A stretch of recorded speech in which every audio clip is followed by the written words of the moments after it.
Hello అండి. Welcome back to our channel prepare for government jobs. మనం polity point of వ్యూలో Indian constitution history గురించి మనం తెలుసుకుందాము.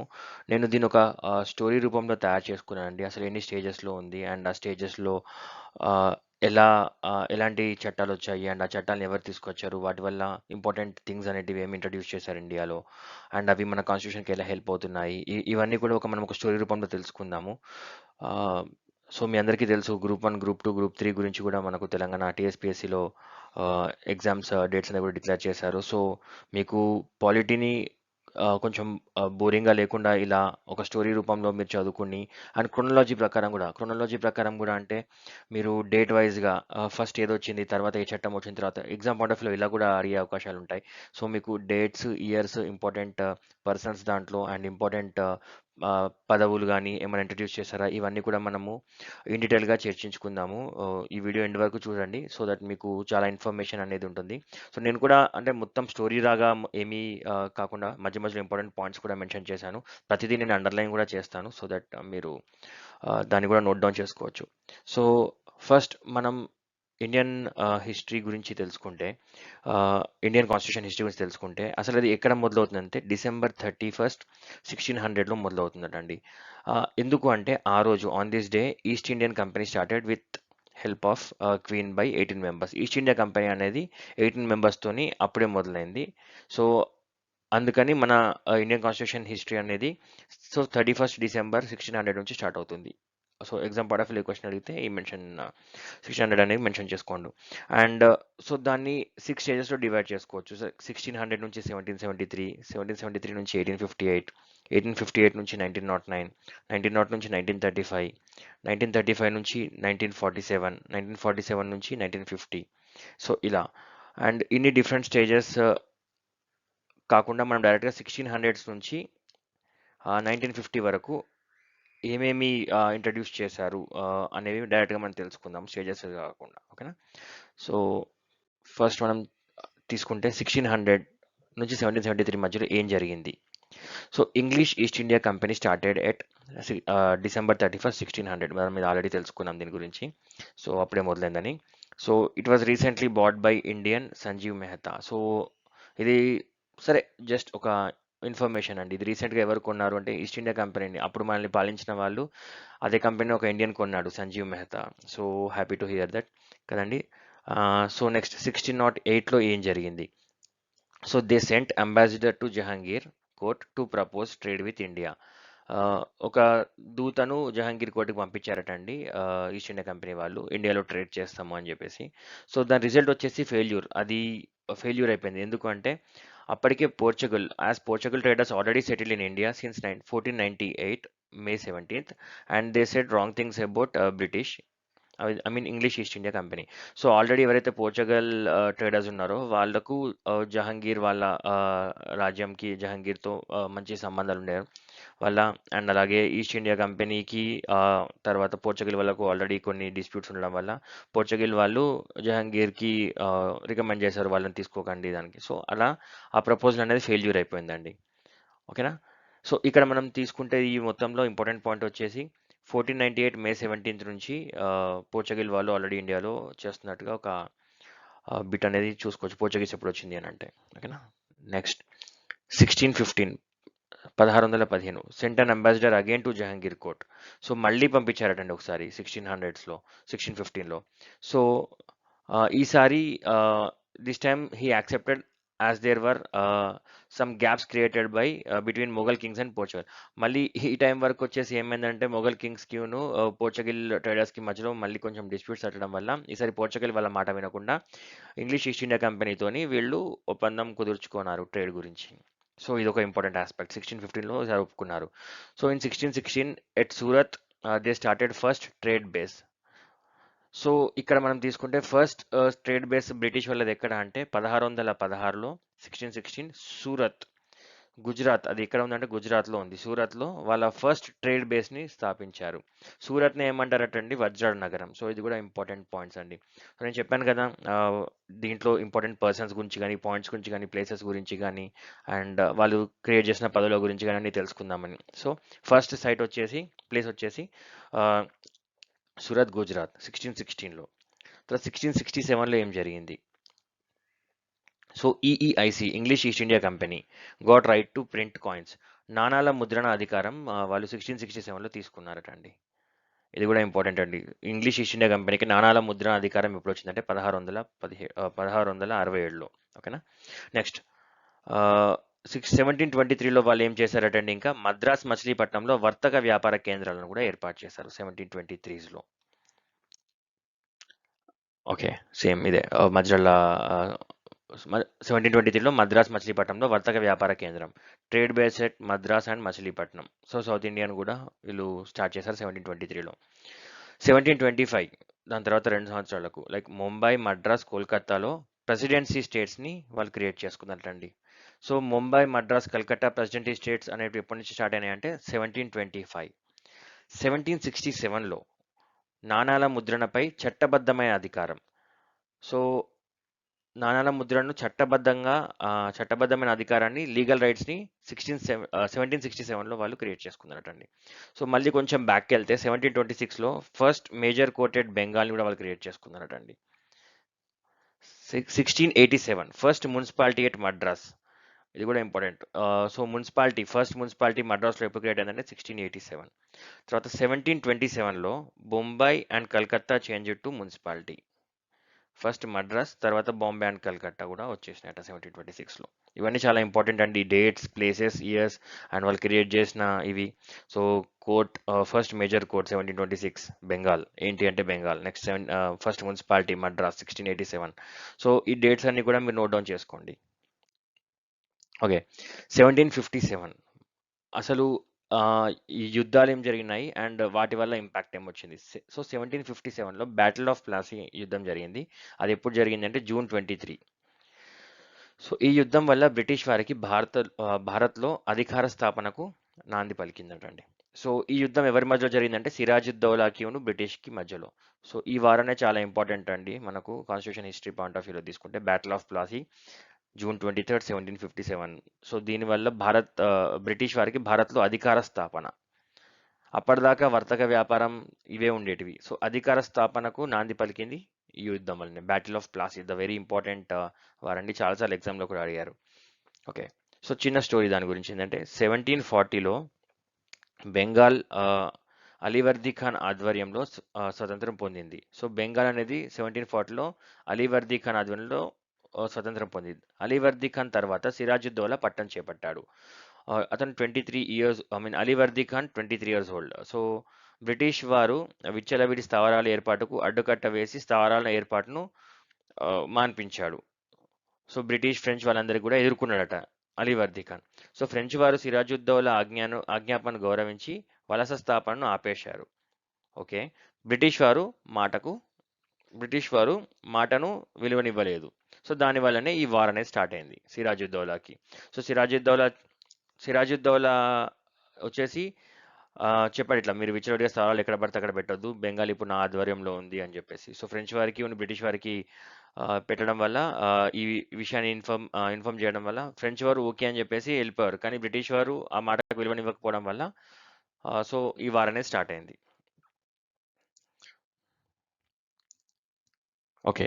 దానివల్లనే బ్యాటిల్ ఆఫ్ ప్లాసీ అనే వారికి రిజల్ట్ వచ్చేసింది. సో సిరాజుద్దౌలాను ఓడించడం కష్టమే, కానీ బ్రిటిష్ వారి కుట్ర ఏం చేశారంటే, మనకు తెలిసిందే కదండి, ఇండియాలో ఎప్పుడైనా కానీ పదవి కోసం మన వాళ్ళను మనమే చాలాసార్లు చేసుకున్నాం. హిస్టరీ పాయింట్ ఆఫ్ వ్యూలో చాలాసార్లు మనం చదువుకున్నాం. సో ఇక్కడ ఏం జరిగిందంటే సిరాజుద్దౌలాను ఓడించడం కష్టమైంది, కానీ వారు ఒక కుట్ర పన్నారు. ఏంటంటే సర్వసైన్యాధ్యక్షుడు మీర్ జాఫర్ అనే అతన్ని పట్టుకొని అతని హెల్ప్ తీసుకొని వాళ్ళు గెలవడానికి ట్రై చేశారు. అండ్ తర్వాత అలాగే ఆర్థిక సాయం అందించే వర్తక వ్యాపారులను మాణిక్ చంద్ లాంటి వాళ్ళను కూడా కుట్రలో భాగం చేసి వారి సహాయంతో బ్రిటిష్ వారు సిరాజుద్దౌలాను ఓడించి బెంగాల్ ప్రాంతంలో వారి అధికారానికి నాంది పలికారు. సో ఇలా వారు బ్యాటిల్ ఆఫ్ ప్లాసీని గెలిచి అప్పటి నుంచి అధికారం చెలాయించడం మొదలుపెట్టారు. సో మళ్ళీ బ్యాటిల్ ఆఫ్ ప్లాసీ గురించి ఇంపార్టెంట్ పాయింట్స్ ఎవరెవరి మధ్యలో జరిగిందంటే భారత్ అండ్ బ్రిటిష్ వారు. అంటే టెక్నికల్గా భారత్ కాదు, భారత్లో ఉండే సిరాజుద్దౌలా, బెంగాల్ని పాలించే సిరాజుద్దౌలాకి, అండ్ బ్రిటిష్లో ఉండే ఎవరు అంటే రాబర్ట్ క్లైవ్. మళ్ళీ సో ఇన్డెప్త్గా తీసుకుంటే బ్రిటిష్ వారు అని కాకుండా రాబర్ట్ క్లైవ్ అనే వ్యక్తి, వాళ్ళ ఇద్దరి మధ్య జరిగిన యుద్ధమే ఇది. సో దాని తర్వాత ఇంకొక ముఖ్య యుద్ధం వచ్చేసి బ్యాటిల్ ఆఫ్ బాక్సర్ అండి. సో ఇది 22 అక్టోబర్ 1764లో స్టార్ట్ అయింది. సో ఇది కూడా ఇంపార్టెంట్ అండి, ఒకసారి నోట్ డౌన్ చేసుకోండి. సిరాజుద్దౌలా మరణం తర్వాత బ్రిటిష్ వారికి అనుకూలమైన మీర్ జాఫర్ను బెంగాల్ సింహాసనంపై అధిష్టింపజేశారు. అంతే కదండి, ఇప్పుడు మీర్ జాఫర్ ఏదైతే సర్వసైన్య అధ్యక్షుడు ఉన్నాడో ఇందాక, ఆయన హెల్ప్ చేయడం వల్లనే కదా వీళ్ళు గెలిచిండ్రు. సో మీర్ జాఫర్నే రాజుని చేసుకొని సింహాసనం పైన కూర్చోబెట్టారు. సో కొన్ని రోజుల్లోనే బ్రిటిష్ వారి కుట్రను గ్రహించిన మీర్ జాఫర్ తిరుగుబాటును చేశాడు. ఇప్పుడు మనకి కళ్ళు తెరుచుకున్నాయి. సో దానివల్ల ఏం చేసిండు, ఇమీడియట్గా వాళ్ళపైన తిరుగుబాటును చేసిండు. సో దానివల్ల మీర్ జాఫర్ని తొలగించి మీర్ ఖాసింను అధిష్టింపజేశారు. ఇప్పుడు వాళ్ళదే కదా, సో ఇమీడియట్గా మీర్ జాఫర్ని తీసేసి మీర్ ఖాసింని పెట్టారు. మీర్ ఖాసిం కూడా వ్యతిరేకించడం వల్ల అతను కూడా తొలగింపబడ్డాడు. సో మీర్ ఖాసిం ప్లస్ అయోధ్యను పాలించే సిరాజుద్దౌలా, సిజావుద్దౌలా సారీ అయోధ్యను పాలించే సిజావుద్దౌలా ప్లస్ ఢిల్లీ పాలకుడైన బహదూర్ షా, ఈ ముగ్గురు కలిసి బ్రిటిష్ వారితో బాక్సర్ యుద్ధం చేశారు. సో బాక్సర్ యుద్ధంలో ఎవరెవరు పాల్గొన్నారు అని అంటే మీర్ ఖాసిం ప్లస్ అయోధ్యను పాలించే సిజావుద్దౌలా అండ్ ఢిల్లీ పాలకుడైన బహదూర్ షా. సో ఈ బాక్సర్ యుద్ధం రిజల్ట్ ఏంటంటే బ్రిటిష్ వారి అధికారణ స్థాపన మళ్ళీ. సో బ్రిటిష్ వారే గెలిచారు, వాళ్ళందరూ ఓడిపోయారు. సో దానివల్ల మళ్ళీ అధికార స్థాపన జరిగింది. సో 1765 ఆగస్టు 12న అలహాబాద్ ట్రీటీ. ఎందుకంటే ఈ ట్రీటీ వల్లనే ఈ బాక్సర్ యుద్ధం అనేది ముగిసింది. సో వీళ్ళు ఓడిపోయే స్టేజ్కి వచ్చారు, ఏదో ఒక ఒప్పందం చేసుకుందాం, సంధి చేసుకుందాం అని చెప్పేసి అలహాబాద్ ట్రీటీని చేశారు. సో 1765 ఆగస్టు 12న అలహాబాద్ ట్రీటీ ఎప్పుడు జరిగింది అని అంటే ఇది అలహాబాద్ సంధి అని అంటారు దీన్ని. సో దానివల్ల ఈ బాక్సర్ యుద్ధం అనేది ముగిసింది. కారా, అలహాబాద్ భారతీయులకు ఇచ్చి మిగిలినవన్నీ కూడా బ్రిటిష్ ఆధ్వర్యంలో ఉంచుకోవడం. దీంట్లో ఫస్ట్ పాయింట్ వచ్చేసి ఏమేమిటి ఆ ఒప్పందంలో ఫస్ట్ పాయింట్ వచ్చేసి కారా, అలహాబాద్ ఈ రెండు ప్లేసెస్ భారతీయులకు ఇచ్చేసి మిగిలినవన్నీ కూడా బ్రిటిష్ తీసుకుంటుందంటండి. తర్వాత ద్వంద్వ ప్రభుత్వం, డయార్కీ గవర్నమెంట్ అనేది కూడా ఇంట్రడ్యూస్ చేసింది.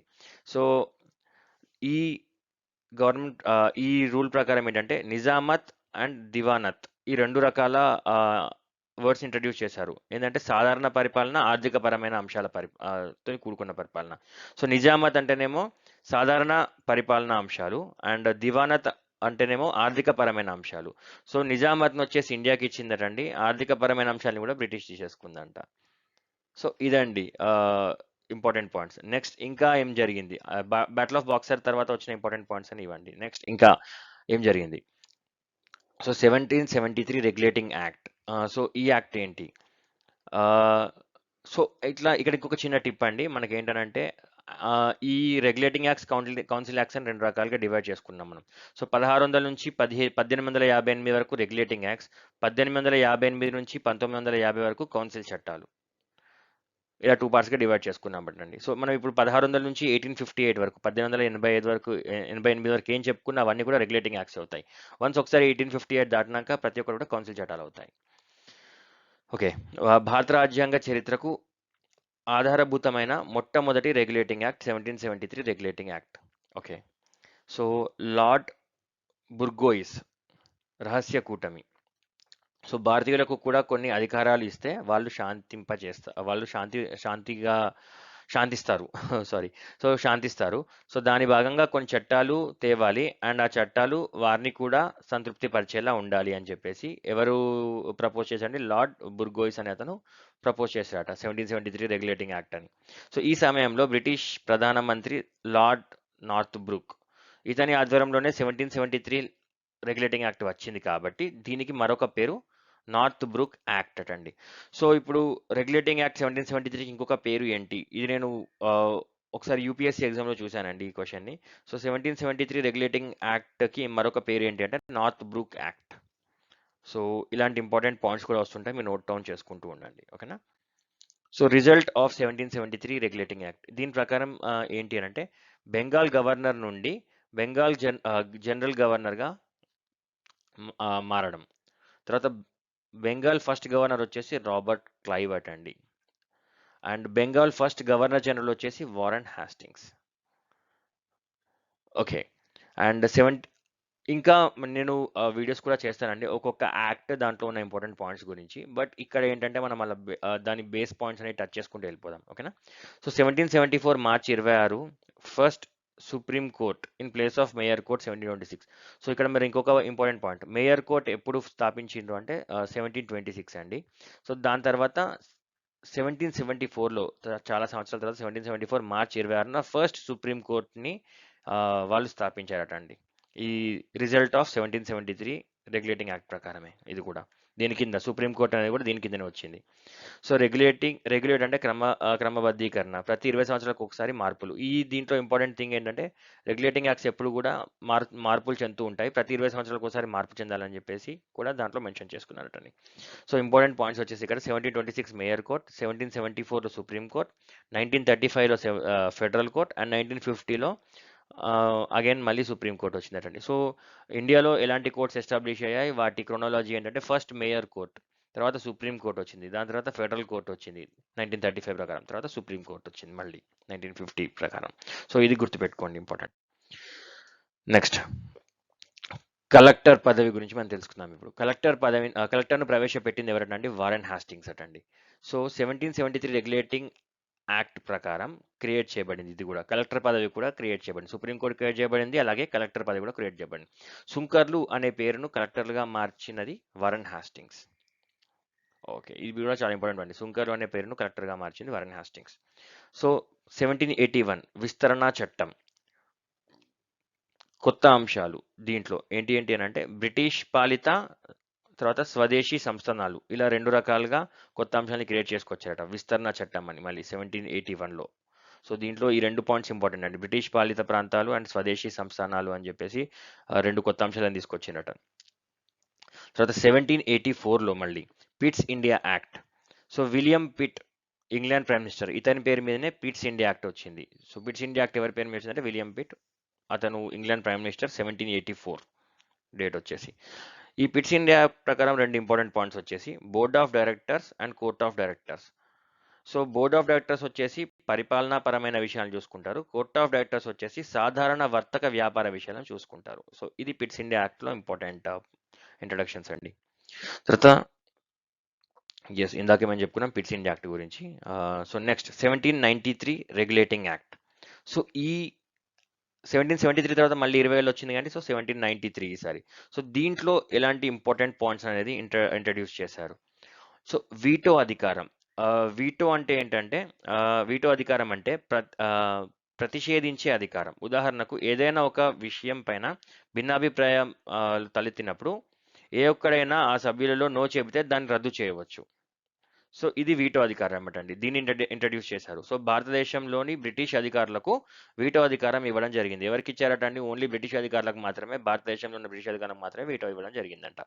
నెక్స్ట్ భారతదేశంలో స్వేచ్ఛాయుత వ్యాపారం. అప్పటిదాకా కొన్ని నిబంధనలు ఉండేవి, కొన్ని వ్యాపారాల్లో మాత్రమే, like agri products etcetera. So అవన్నీ తొలగించేసి స్వేచ్ఛాయుత వ్యాపారానికి కూడా ఇంట్రడక్షన్ చేశారటండి అప్పటి వరకు 1793 రెగ్యులేటింగ్ యాక్ట్ ప్రకారం. తర్వాత నెక్స్ట్ 1813 మళ్ళీ 20 తర్వాత రెగ్యులేటింగ్ యాక్ట్లో. సో దాంట్లో ఎలాంటివి ఇంపార్టెంట్ పాయింట్స్ ఇంట్రడ్యూస్ చేశారు? అన్ని రకాల స్వేచ్ఛా వ్యాపారం ఎక్సెప్ట్ చైనాతో షుగర్ తేయాకు వ్యాపారాలు తప్ప. సో ఇంతకుముందు ఇచ్చినప్పుడు అన్ని రకాల వ్యాపారాలకు స్వేచ్ఛాయుత అంశాన్ని వాళ్ళు క్రియేట్ చేశారు, కానీ ఇప్పుడు చైనాతో షుగర్ తేయాకు వ్యాపారం తప్ప మిగతా అన్నిటి కూడా మళ్ళీ స్వేచ్ఛ వ్యాపారం చేసుకోవచ్చు అని చెప్పేసి చేశారట. నెక్స్ట్ ఆంగ్ల విద్యాభివృద్ధి కోసం 1,00,000 కేటాయించడం. సో ఆంగ్ల విద్యాభివృద్ధి ఏ యాక్ట్ ప్రకారం స్టార్ట్ అయిందనంటే 1813 రెగ్యులేటింగ్ యాక్ట్. ఇది చాలా ఇంపార్టెంట్ పాయింట్ అండి. ఆంగ్ల విద్యాభివృద్ధి కోసం 1,00,000 రూపాయలు కేటాయించడం. సో దీంట్లో రెండు ఉన్నాయండి, ఆంగ్ల విద్యను సపోర్ట్ చేసేవాళ్ళు అండ్ ఆల్సో ఇండియన్ లాంగ్వేజ్ని మాత్రమే సపోర్ట్ చేసేవాళ్ళు. వాళ్ళకు వచ్చేసి పేర్లు orientalist, support education of Indian languages, and anglicist అంటే సపోర్ట్ ఇంగ్లీష్ ఎడ్యుకేషన్. సో వీళ్ళిద్దరిని రెండు గ్రూప్స్ వచ్చేసాయండి ఇక్కడ నుంచి. సో ఇండియన్ లాంగ్వేజెస్లో ఉన్న విద్యనే సపోర్ట్ చేయడం అనేది ఒక గ్రూప్, తర్వాత ఇంగ్లీష్ లాంగ్వేజ్ని మాత్రమే, ఇంగ్లీష్ ఎడ్యుకేషన్ని మాత్రమే సపోర్ట్ చేసి ఇంకొక గ్రూప్. సో మొత్తానికైతే ఇక్కడ ఇంపార్టెంట్ పాయింట్ చేస్తే ఆంగ్ల విద్యాభివృద్ధి ఎప్పుడు స్టార్ట్ అయిందంటే 1813 రెగ్యులేటింగ్ యాక్ట్ ప్రకారం. నెక్స్ట్ ఇంకోటి, స్థానిక స్వపరిపాలనా సంస్థలకు పన్నులు చేసుకునే అధికారం. స్థానిక స్వపరిపాలనా సంస్థలకు పన్నులు చేసుకునే లోకల్ బాడీస్ కూడా పన్నులను చేసుకునే అధికారం ఇచ్చారటండి. నెక్స్ట్ భారతీయులకు బ్రిటిష్ ప్రభుత్వంలో భాగంగా ఉద్యోగాలు ఇవ్వడం ప్రారంభం. సో ఇది ఇంపార్టెంట్ పాయింట్ అండి. సో అప్పటిదాకా భారతీయులకు బ్రిటిష్ ప్రభుత్వంలో భాగంగా ఉద్యోగాలు ఇవ్వడం లేదటండి. సో అక్కడి నుంచే ప్రారంభించారట. గ్రామాల్లో పట్టణాల్లో ప్రైవేట్ వ్యక్తుల భూములు కొనుగోలుకు స్వేచ్ఛ. తర్వాత క్రైస్తవ మిషనరీలకు మత ప్రచార స్వేచ్ఛ భారతదేశంలో. క్రైస్తవ మిషనరీలు ఎప్పుడు ఇంట్రడక్షన్ అయ్యాయి ఇండియాలోకి అంటే మత ప్రచారం ఎప్పుడు చేసుకోవచ్చు భారతదేశంలో అని స్టార్ట్ చేసినట్టు 1813 రెగ్యులేటింగ్ యాక్ట్ ప్రకారం. ఇది కూడా ఇంపార్టెంట్ పాయింట్ అండి. Next 1833 regulating act. దీని ప్రకారం ఏంటి? So Bengal governor general post change to Indian governor general. అప్పటిదాకా బెంగాల్ గవర్నర్ జనరల్ మాత్రమే ఉండేది. తర్వాత దాన్ని ఇండియన్ గవర్నర్ జనరల్గా చేశారు. సో బెంగాల్ గవర్నర్ జనరల్ని భారత గవర్నర్ జనరల్గా మార్చిన చట్టం ఇదే. ఏంటిదంటే 1833. నెక్స్ట్ అన్ని విషయాలలో స్వేచ్ఛాయుత వ్యాపారం, దేంట్లో కూడా ఇక మినహాయింపు లేకుండా. మళ్ళీ 1813లో చేసిన దాన్ని కొంచెం సడలింపు చేసేసి దేంట్లో కూడా ఇప్పుడు మినహాయింపు లేకుండా అన్నిట్లలో స్వేచ్ఛాయుత వ్యాపారం చేసుకోవచ్చు అని చెప్పేసి ఇచ్చారంట. So Indian first governor general వచ్చేసి విలియం బెంటిక్. ఎవరంటే అంటే ఇండియన్ ఫస్ట్ గవర్నర్ జనరల్ వచ్చేసి విలియం బెంటిక్. భారతదేశంలో ఆంగ్ల విద్యను ప్రవేశపెట్టిన గవర్నర్ జనరల్. తర్వాత గగ్గులం అనే దారి దోపిడీ దొంగలను అణచివేసిన గవర్నర్ జనరల్ కూడా ఇతనే. సో విలియం బెంటిక్ గురించి 2 ఇంపార్టెంట్ పాయింట్స్ వచ్చేసి భారతదేశంలో ఆంగ్ల విద్యను ప్రవేశపెట్టడం ఒకటి, గగ్గులం అనే దారి దోపిడీ దొంగలను కూడా అణచివేసినట్టు ఇతను. తర్వాత 1858 భారత ప్రభుత్వ చట్టం, government of India act 1858. May 10th 1857 UP మీరట్లో సిపాయి రివోల్ట్ జరిగింది, సిపాయి తిరుగుబాటు జరిగింది. సో ఇది మాకు తెలుసు. 1857 సిపాయి రివోల్ట్ జరిగింది. ఎక్కడ జరిగింది అంటే ఉత్తరప్రదేశ్లోని మీరట్లో మే 10, 1850లో జరిగింది ఇది.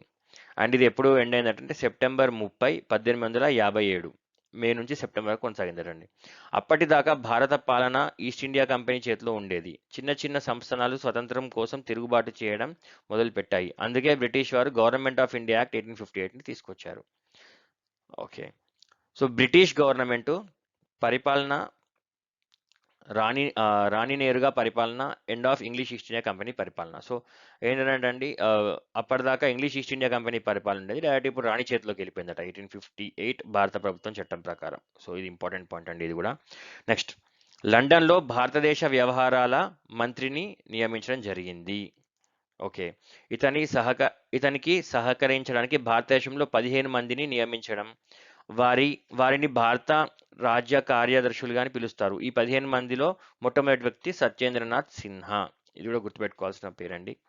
సో లండన్లో భారతదేశ వ్యవహారాల మంత్రిని నియమించడం అండ్ ఆ 15 మంది అక్కడ ఆ వ్యవహారాల మంత్రిని సహాయం కోసం మళ్ళీ ఒక 15 మంది నియమించడము, వారినే భారత రాజ్య కార్యదర్శులను పిలుస్తారంట. ఈ 15 మందిలో మొట్టమొదటి వ్యక్తి సత్యేంద్రనాథ్ సిన్హా.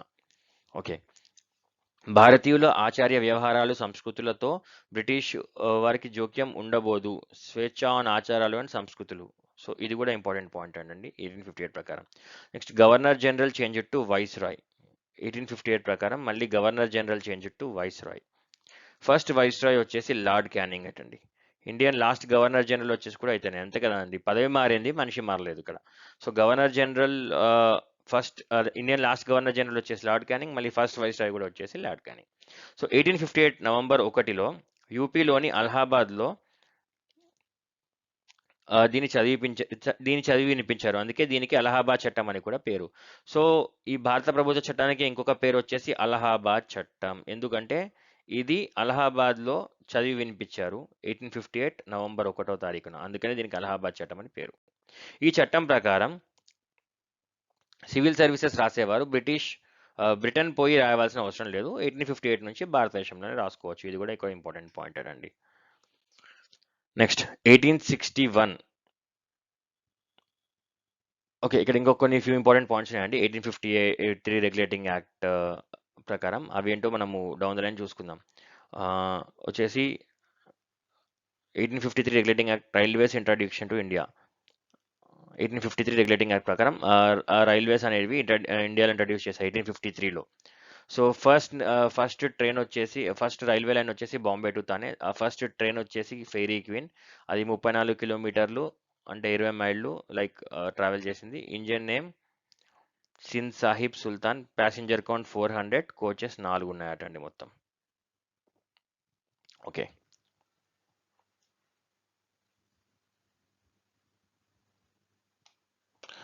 ఓకే. 1861 కౌన్సిల్ చట్టం. సో తంతి తపాలా టెలిగ్రామ్ ఇంట్రడక్షన్ చేశారండి. And first train in Andhra Pradesh and Chittoor Renigunta. So దీన్ని కూడా ఇంట్రడ్యూస్ చేశారటండి. అండ్ పోర్ట్ఫోలియో విధానం కూడా ఇంట్రడక్షన్ చేశారంటండి 1861 కౌన్సిల్ చట్టం వల్ల. నేను ఇందాకే చెప్పాను కదండి, 1858 తర్వాత వచ్చిన చట్టాలని కూడా కౌన్సిల్ చట్టాలు, 1858కి ముందు వచ్చినవన్నీ కూడా రెగ్యులేటింగ్ చట్టాలు. సో నెక్స్ట్ 1909 మింటో మార్లీ సంస్కరణ చట్టం. సో దీని ప్రకారం మింటో మత మత ప్రతిపాదక విభజన పితామహుడు.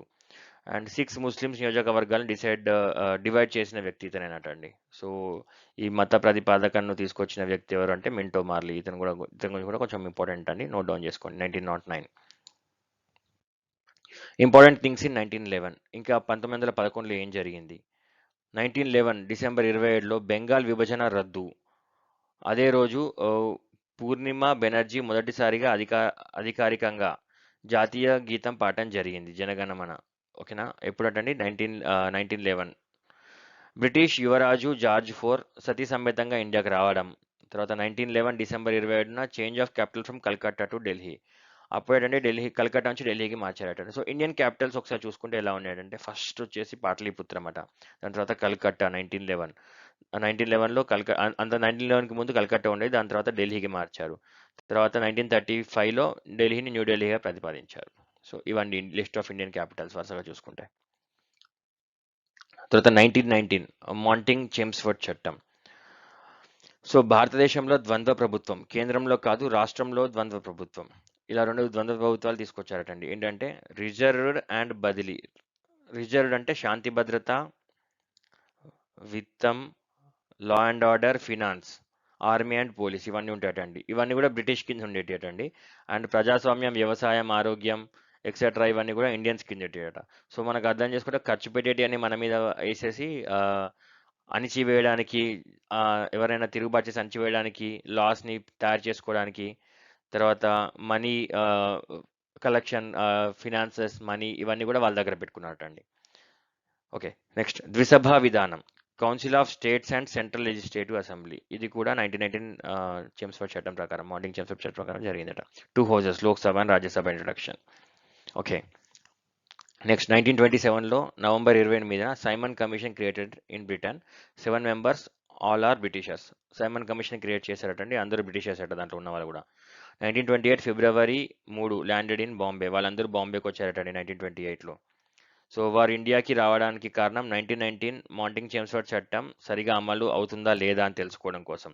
మరింత పరిశ్రమ చేయడానికి మార్పులు కావాలా అనే క్వశ్చన్స్ మీద వాళ్ళు ఇచ్చారట. అందుకే మన వారు గో బ్యాక్ సైమన్తో వారిని వ్యతిరేకించారు. ఇంకేమన్నా ఇంకా ఆల్రెడీ చాలా వరకు అణిచివేస్తున్నారు, మళ్ళీ ఇంకేమన్నా కావాలా అని చెప్పేసి వాళ్ళు ఎంక్వైరీ చేసుకోవడానికి వచ్చినందుకు మన వాళ్ళు గో బ్యాక్ సైమన్ అనే దాంతో వారిని వ్యతిరేకించారండి. సో సైమన్ కమిషన్ కూడా ఇంపార్టెంట్ పాయింట్.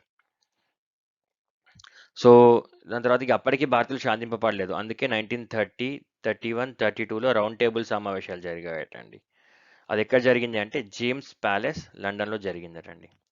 సో దాని రిజల్టే 1935 భారత ప్రభుత్వ చట్టం. ఈ కాన్ఫరెన్సెస్ తర్వాత భారత ప్రభుత్వ చట్టాన్ని తీసుకొచ్చారటండి, ఇండియన్ గవర్నమెంట్ యాక్ట్ 1935. దీని ప్రకారం ద్విసభ from Britain, 2 houses from Britain, తర్వాత స్పీకర్ ఇవన్నీ ఇంట్రడ్యూస్ చేశారటండి. తర్వాత శాసన నిర్మాణ ప్రక్రియలు, తర్వాత క్యాబినెట్ తరహా విధానము, ఏక పౌరసత్వము, ఎన్నికల వ్యవస్థ, ఉద్యోగ స్వామ్యము, రిట్ల జారీ అధికారము, ఆర్డినెన్స్ల జారీ అధికారము, పార్లమెంటరీ తరహా విధానము, ఆ, రాష్ట్ర రాష్ట్రాల్లో ద్వంద్వ పాలన రద్దు, కేంద్రంలో ద్వంద్వ పాలన మొదలు, తర్వాత ఫెడరల్ సిస్టమ్, తర్వాత సుప్రీం కోర్ట్ స్థానంలో ఫెడరల్ కోర్ట్ని ఎస్టాబ్లిష్ చేయడము. అది ఎప్పుడు ఎస్టాబ్లిష్ అయిందంటే ఏప్రిల్ 1, 1935లో. స్టార్టెడ్ ఇన్ 1935 అక్టోబర్ 2న మొదలైందట అది. And name change of union public service commission to federal public service commission. ఇవన్నీ కూడా 1935 భారత ప్రభుత్వ చట్టం ప్రకారం. సో ఇవన్నీ చాలా ఇంపార్టెంట్ పాయింట్స్ అండి. అండ్ మన 70 to 75% of present constitution is based upon this. So ఇది ఎలా అంటే ఇది ఒక మనకు ప్రజెంట్ ఉన్న కాన్స్టిట్యూషన్లో ఉన్న 70% నుంచి 75% దాకా ఉన్న అంశాలు మొత్తం దీంట్లోంచి తీసుకోవడం జరిగిందటండి. సో ఇది కూడా చాలా ఇంపార్టెంట్ అండి. దీని గురించి మనం ఒక సపరేట్ వీడియో తీసుకుందాము అండ్ దాంట్లో ఎలాంటి వీటన్నిటి గురించి వన్ బై వన్ చర్చిద్దాం. Thank you. నెక్స్ట్ 1947 జూన్ 3 భారత స్వతంత్ర చట్టం, ఇండియన్ ఇండిపెండెన్స్ యాక్ట్ 1947. సో దీంట్లో 3 రకాల ప్రతిపాదనలు వచ్చాయండి. తర్వాత దాంట్లో ఏంటంటే భారతదేశం, పాకిస్తాన్ అండ్ స్వయం ప్రతిపత్తి పాలన. సో మౌంట్ బైటన్ కమిటీ అంటారండి దీన్నే. So idea of dividing India by visiting different places and gave inputs to Britain. ఇతను మౌంట్ బటన్ అనే అతను ఇండియాలో డిఫరెంట్ ప్లేసెస్లో తిరిగి ఈ ఐడియాని తీసుకొచ్చాడటండి, ఇండియాని డివైడ్ చేసేది. ఒకటి భారతదేశం, 2 పాకిస్తాన్, మూడోది ఎవరన్నా సెల్ఫ్గా పాలించుకోవాలనుకుంటే వాళ్ళని కూడా తీసుకుంటాడు. సో 1947 జూలై 4లో దేశ విభజన చట్టం ప్రవేశపెట్టారు. అప్పుడే ప్రవేశపెట్టారు, రైట్, జూలై 4న. 1947 జూలై 15న భారతదేశంలో స్వాతంత్ర చట్టాన్ని బ్రిటన్ పార్లమెంటు ఆమోదించింది. ఓకే, జూలై 15న స్వాతంత్రానికి బ్రిటన్ పార్లమెంట్ ఆమోదం ఎప్పుడు చేసి 1947 జూలై 15న. సో బ్రిటన్ రాణి సంతకం చేసిన రోజు జూలై 18, 1947. సో మనకు దాని రిజల్ట్గా 1947 ఆగస్టు 15న అర్ధరాత్రి శుక్రవారం అవుతుందట. అప్పుడు 12:15కి స్వాతంత్రం వచ్చింది. సో 1950 భారత ప్రభుత్వ చట్టం. దీంట్లో ఏమేమి ఇంట్రడ్యూస్ చేశారంటే ఎన్నికల సంఘం, మేఘా పౌరసత్వం, సుప్రీంకోర్టు, మళ్ళీ తర్వాత జాతీయ గీతం జనగణమన, జాతీయ గేయం వందే మాతరం, ఇలాంటివన్నీ కూడా 1950 భారత ప్రభుత్వం చట్ట ప్రకారం మనకు స్టార్ట్ అయినాయి. సో మనం ఇప్పుడు ఒకసారి ఇంపార్టెంట్ సమావేశాలు ఏం జరిగినాయి, కమిటీలు, సంఘాలు ఏం ఫామ్ అయినాయి అసలు మన కాన్స్టిట్యూషన్ కోసం అని చెప్పేసి కూడా చూద్దాం. So 1985 INC, Indian national Congress సమావేశాలు. సో న్యూఢిల్లీలో నెహ్రూ అధ్యక్షతన constitution for the first time in India. So constitution అనేది ఎప్పుడు ప్రపోజ్ అయింది ఫస్ట్ టైం అంటే 1895లోనే జరిగిందటండి. న్యూఢిల్లీలో నెహ్రూ అధ్యక్షతన జరిగింది. సో 1934లో M N Roy, founder of RDP party రహిత ప్రజాస్వామ్యం కావాలన్నాడు. 1938 Gandhi in his Harijan news paper proposed, భారతదేశంలో అనేక కుల మతాలు ఉన్నాయి, వాటిని పకిలించడానికి రాజ్యాంగం అనేది కావాలి అని చెప్పేసి. సో రాజ్యాంగం గురించి ఇంపార్టెంట్గా మనకు 1895లో ఒకసారి, 1934, 1938లో వచ్చిందటండి. సో ఇవి ఇంపార్టెంట్ అంశాలు. తర్వాత యంగ్ ఇండియా పత్రిక. సో ఈ పత్రికలో కూడా గాంధీ రాజ్యాంగం మీద అభిప్రాయం వ్యక్తం చేశారు. సో యంగ్ ఇండియా పత్రిక ఎవరు ఫౌండర్ చేసి అంటే లాలా లాజ్పతి రాయ్ అండి. 1916లో ఇది ప్రారంభించారట అండి. Later it was published by MK Gandhi from 1919 to 1931. So ఇక్కడ 1942 క్విట్ ఇండియా ఉద్యమం గురించి కూడా చూస్తుంది. దాన్ని ఆగస్ట్ ఉద్యమం కూడా అంటారు. So quit India movement or August ఉద్యమం రెండు సేమ్ అండి. So quit India was proposed by Yusuf Meherally. Quit India started by MK Gandhi. ఈ క్విట్ ఇండియా ఉద్యమాన్ని చలారబరచడానికి బ్రిటిష్ ప్రభుత్వం ఒక కమిషన్ని వేసింది, దాన్నే క్రిప్స్ కమిషన్ అంటారు. ఓకే, సో ఇప్పుడు మనం రాజ్యాంగ పరిషత్ గురించి తెలుసుకుందామండి. రాజ్యాంగ పరిషత్లో మహిళల సంఖ్య 15. రాజ్యాంగ పరిషత్ రాజ్యాంగం రాయడానికి 11 సార్లు సమావేశమైంది. అండ్ అంటే ఇవన్నీ ఇంపార్టెంట్ పాయింట్స్ అండి. సో ఒకసారి రాజ్యాంగాన్ని ఆమోదించడానికి సమావేశమైంది లాస్ట్లో. రాజ్యాంగం ముసాయిదా సంఘం మొత్తం 114 రోజులు సమావేశం అయిందటండి. సో రాజ్యాంగం పరిషత్ మొత్తం సమావేశమైంది 164 days అటండి. ముసాయిదా సంఘం 114 రోజులు, మొత్తం పరిషత్ వచ్చేసి 165 days.